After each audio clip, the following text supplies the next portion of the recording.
सब लोगों ने कहा कि हमको ऐसे हिंदू धर्म शास्त्र नहीं चाहिए जो कि मानव मानव में भेद करते हैं, जिसमें एक इंसान नीचा और एक इंसान को ऊंचा मान लिया जाता है, जिसमें कर्म के आधार पर नहीं बल्कि जन्म के आधार पर श्रेष्ठ मान लिया जाता है, और जो देश के विकास के सभी नागरिकों को, जो चाहे वो महिला हो चाहे वो पुरुष हो, देश के सभी नागरिकों को समानता का अधिकार कौन देता है?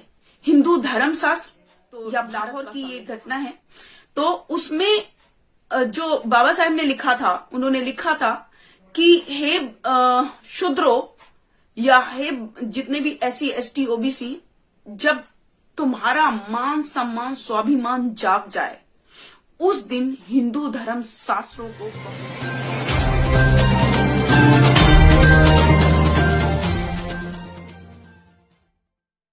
नमो बुद्धाय। जय भीम साथियों, मैं शकुन बौद्ध गाजियाबाद से जो मैं बात करने आई हूँ वो 25 नवंबर 1956 की ये घटना है, और ये ऐसी महत्वपूर्ण घटना है जिसको हर भारतीय नागरिक को जानना जरूरी है, और आज मैं इसी के बारे में आपसे बात करूंगी।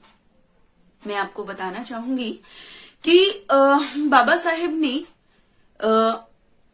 अंतिम बार जो लोगों को संबोधित किया वो 25 नवंबर 1956 में ही किया, और ये BHU बनारस हिंदू यूनिवर्सिटी की घटना है, क्योंकि उसमें ही ये सभा थी जिसमें BHU के छात्रों के अलावा कई हजार लोगों ने भाग लिया था।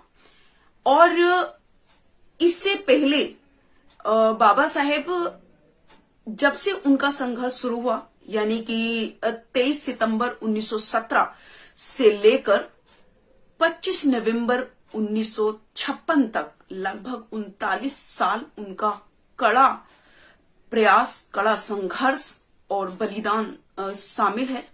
और वो इन 39 सालों तक हम लोगों को यही बताते रहे कि जो हिंदू धर्म शास्त्र हैं वो मानवता के खिलाफ हैं, मानवता के विरोधी हैं। वो लगातार हमको यही समझाते रहे, लेकिन हम लोगों ने शायद उनकी बात को नहीं माना, ना ही पहले माना था और ना ही आज मान रहे हैं। आज मैं बाबा साहेब की उन्हीं जो उन्होंने काफी जोर दिया था, कुछ आंदोलन उन्होंने किए थे हिंदू धर्म शास्त्रों के खिलाफ, क्योंकि हिंदू धर्म शास्त्र जो है मानवता के लिए एक अभिशाप है, ऐसा बाबा साहेब कहते थे। और वो ऐसा क्यों कहते थे? क्योंकि उन्होंने कह सकते हैं कि 4 अप्रैल 1923 को बाबा साहेब जर्मन यूनिवर्सिटी से पढ़कर आए थे संस्कृत, और जब वो संस्कृत पढ़कर आए तो उन्होंने ये हिंदू धर्म शास्त्र जो हैं उनको बहुत बार पढ़ा, और रामायण को और गीता को तो उन्होंने 13 बार पढ़ा, ऐसा इतिहास में मौजूद है। तो जितने भी वेद हों, पुराण हों, जितने भी चाहे रामायण हो, गीता हो, महाभारत हो, मनुस्मृति हो, इन सभी ग्रंथों को पढ़ने के बाद उन्होंने ये जाना कि ये जो हिंदू धर्म शास्त्र हैं वो मानवता के लिए एक अभिशाप है, और वो यही हम भारतीयों को समझाते रहे। तो सबसे पहले जो उनका आंदोलन है वो 25 दिसंबर 1927 की ये घटना है, जब उन्होंने पहली बार एक बड़ा आंदोलन किया, और उसमें सबसे पहले उस काले कानून को आग के हवाले किया जिसमें हर किसी का शोषण था, जिसमें मानव में भेदभाव था, जिसमें महिलाओं को और शूद्रों को गुलाम बनाकर रखा गया था, और जिसमें शोषण की सभी हदों को पार किया गया था। ऐसे काले कानून को बाबा साहेब ने 25 दिसंबर 1927 को आग लगा दी।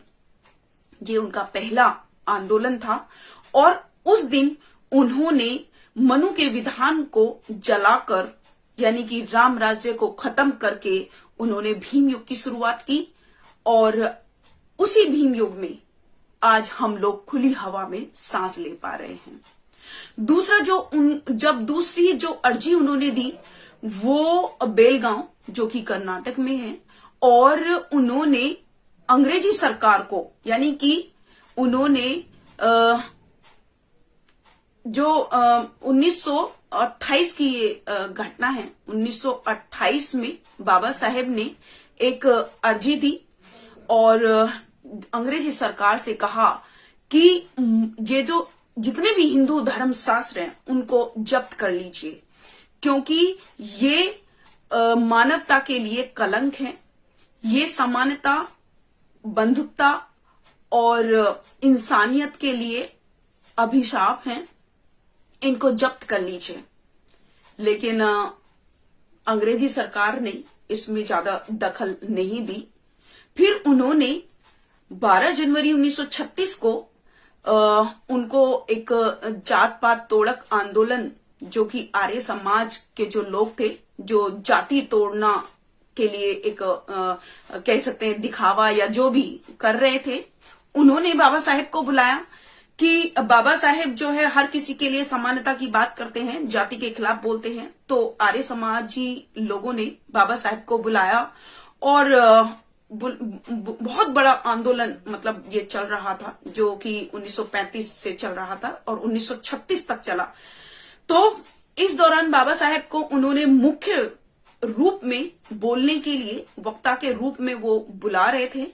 तो बाबा साहेब से उन्होंने एक स्पीच मांग ली कि जो आप बोलेंगे पहले उसकी कॉपी हमको भेज दीजिए। बाबा साहेब ने वो कॉपी उनको भेज दी। तो उसमें यही लिखा था, क्योंकि ये जो घटना है ये पंजाब के लाहौर की है। उस वक्त पाकिस्तान अलग नहीं हुआ था, तो लाहौर की ये घटना है। तो उसमें जो बाबा साहेब ने लिखा था, उन्होंने लिखा था कि हे शूद्रो या हे जितने भी SC ST OBC, जब तुम्हारा मान सम्मान स्वाभिमान जाग जाए उस दिन हिंदू धर्म शास्त्रों को बमों से उड़ा देना। इस एक लाइन को उनको रास नहीं आई और उन्होंने बाबा साहेब से कहा कि डॉक्टर अम्बेडकर आप इस लाइन को हटा दीजिए। तो जानते हैं हमारे मसीहा बाबा साहेब ने क्या कहा? उन्होंने कहा आप एक लाइन हटाने की बात करते हैं, मैं इसमें से एक कॉमा भी नहीं हटाऊंगा। तो इसके लिए जो एक साल से जो वो जाति तोड़क आंदोलन जो चल रहा था वो कैंसिल हो गया, वो नहीं हो पाया, क्योंकि बाबा साहेब उसमें गए नहीं। बाबा साहेब उसमें तो नहीं गए, लेकिन जो उनकी स्पीच थी उसकी एक किताब छपी जिसका नाम है जाति भेद का बीजनाश। वो उनकी किताब में वही स्पीच लिखी हुई है जो वो स्पीच वहां बोलने वाले थे। फिर तीसरा एक आंदोलन और मतलब एक और बार उन्होंने जनता को आगाह किया। अब 1940 की ये घटना है जिसमें पाकिस्तान और पार्टीशन ऑफ इंडिया जो उनकी बुक है उसमें उन्होंने लिखा कि ये जो हिंदू धर्म शास्त्र है, ये हिंदू धर्म जो है वो मानवता के लिए मानवता के विरोधी है, वो समानता के विरोधी है, उसमें इंसानियत नाम की कोई चीज नहीं है। इसीलिए इन धर्म शास्त्रों को और इन हिंदू धर्म को खत्म, मतलब हिंदू धर्म शास्त्रों को खत्म कर दिया जाए, ये उन्होंने उसमें भी लिखा है। इसके बाद जो बाबा साहेब यही बताते रहे कि ये जो हिंदू धर्म शास्त्र हैं या हिंदू धर्म है वो मानवता के लिए कितना विरोधी है, जिसमें भेदभाव भरा हुआ है, जिसमें गुलामी, एक इंसान को नीच और एक इंसान को ऊंच बनाया हुआ है, जो मानव में भेद सिखाता है। ये इसीलिए बाबा साहेब इन जो हिंदू धर्म शास्त्र हैं उनको खत्म कर देना चाहते थे और हमेशा उनका प्रयास यही रहा कि इनको खत्म कर दिया जाए, ताकि सभी जो देश में जो एकता, समानता, बंधुत्ता, इंसानियत रहे और देश विकास करे। 25 नवंबर 1956 में बाबा साहेब की बीएचयू में आखिरी स्पीच रही। उन्होंने वहां पर बैठे हजारों लोगों को संबोधित किया और उन्होंने 5 सवाल उन लोगों से पूछे, क्योंकि बाबा साहब ने पहले भी कहा था कि ये जो हिंदू धर्म शास्त्र है वो न केवल मानवता के लिए बल्कि इंसानियत के लिए और बंधुत्वता के लिए बहुत बड़ा खतरा है। तो इसी को ध्यान में रखते हुए बाबा साहेब ने वहां पर बैठे सभी लोगों से 5 सवाल किए। और 5 सवाल कौन कौन से थे? सबसे पहला सवाल बाबा साहब ने किया कि देश के सभी नागरिकों को, जो चाहे वो महिला हो चाहे वो पुरुष हो, देश के सभी नागरिकों को समानता का अधिकार कौन देता है? हिंदू धर्म शास्त्र या भारत का संविधान? सभी की एक ही आवाज पूरे सभा में गूंजी कि भारत का संविधान। फिर दूसरा सवाल बाबा साहब ने किया कि भारत की महिलाओं को आजादी से जीने का अधिकार कौन देता है? हिंदू धर्म शास्त्र या भारत का संविधान? फिर से वही आवाज गूंजी कि भारत का संविधान। फिर तीसरा सवाल बाबा साहब ने किया कि भारत के प्रत्येक नागरिक को समान शिक्षा का अधिकार कौन देता है? हिंदू धर्म शास्त्र या फिर भारत का संविधान? फिर से एक ही आवाज गूंजी और सबने कहा भारत का संविधान। फिर चौथा सवाल बाबा साहब ने किया कि बताइए कि देश के प्रत्येक नागरिक को समान व्यापार करने का, समान बिजनेस करने का अधिकार कौन देता है? हिंदू धर्म शास्त्र या भारत का संविधान? सबने बोला बाबा साहेब भारत का संविधान सबको समान बिजनेस करने का अधिकार देता है। फिर 5वां सवाल बाबा साहेब ने एक और किया कि बताइए कि धार्मिक स्वतंत्रता का, यानी कि प्रत्येक नागरिक को, भारत के प्रत्येक नागरिक को धार्मिक स्वतंत्रता का और गलत नीतियों के विरोध में बोलने की स्वतंत्रता का अधिकार कौन देता है? हिंदू धर्म शास्त्र या भारत का संविधान? सब लोगों ने कहा कि बाबा साहब भारत का संविधान सबको बोलने की स्वतंत्रता देता है और धार्मिक स्वतंत्रता देता है। तब बाबा साहब ने कहा कि तो बताइए फिर आप लोगों को क्या चाहिए, हिंदू धर्म शास्त्र या भारत का संविधान? सब ने कहा कि बाबा साहब हमको भारत का संविधान चाहिए। सब लोगों ने कहा कि हमको ऐसे हिंदू धर्म शास्त्र नहीं चाहिए जो कि मानव में भेद करते हैं, जिसमें एक इंसान नीचा और एक इंसान को ऊंचा मान लिया जाता है, जिसमें कर्म के आधार पर नहीं बल्कि जन्म के आधार पर श्रेष्ठ मान लिया जाता है, और जो देश के विकास में बाधक है। हमको ऐसे धर्म शास्त्र नहीं चाहिए।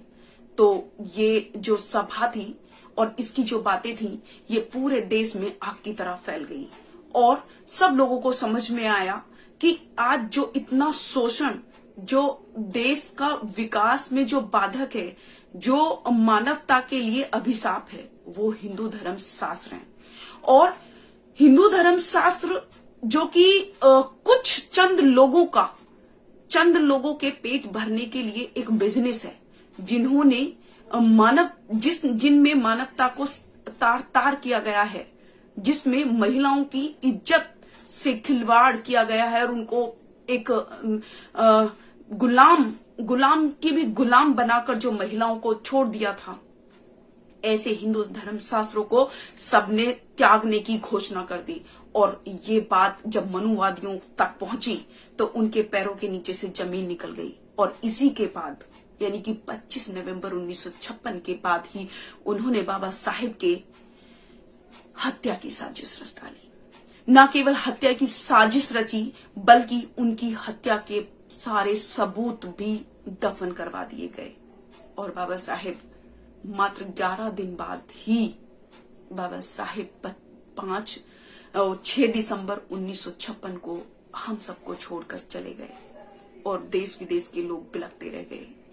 मैं ये कहती हूं कि यदि बाबा साहेब नहीं होते या उनका संविधान नहीं होता तो इस देश का क्या होता, क्योंकि आज अगर इस देश को पहचाना जाता है तो वो भारत के संविधान से पहचाना जाता है, क्योंकि भारत का संविधान दुनिया का सर्वश्रेष्ठ संविधान है। और मैं सभी से ये अनुरोध करती हूँ और साथ में सरकार से भी ये अपील करती हूँ कि स्कूलों में संविधान को पढ़ाया जाए, ताकि हर किसी को अपने अधिकारों के बारे में पता हो। और सबसे महान अगर कोई ग्रंथ है तो वो सिर्फ और सिर्फ संविधान है। तो आज की बात को मैं यहीं समाप्त करती हूँ और आप सभी से विदा लेती हूँ। यदि आपको ये वीडियो अच्छा लगा हो या आप चाहते हैं कि ये जानकारी दूसरे लोगों तक पहुंचे, तो आप इस वीडियो को शेयर कीजिएगा। इसी के साथ आप सभी को गर्व से नमो बुद्धाय जय भीम। अपना चैनल, आपका चैनल, समाज का चैनल, देश का चैनल एनबी न्यूज 24/7 को आप लाइक करें, सब्सक्राइब करें और ज्यादा से ज्यादा इसकी वीडियो को शेयर करें, ताकि हर खबर को मैं आप तक आसानी से